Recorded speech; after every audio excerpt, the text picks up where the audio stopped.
In this video, I'll be showing you how to increase your download speed in your Google Chrome. So the first step that you have to do is type this in, which is Chrome flags.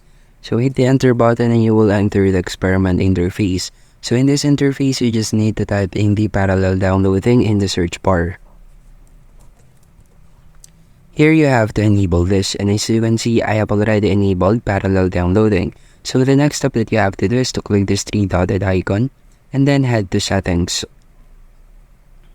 Here you have to enter the system and then make sure that you have turned this off and also turn this on.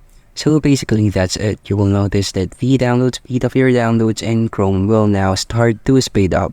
And that's how you can increase your download speed in Chrome, and thank you for listening.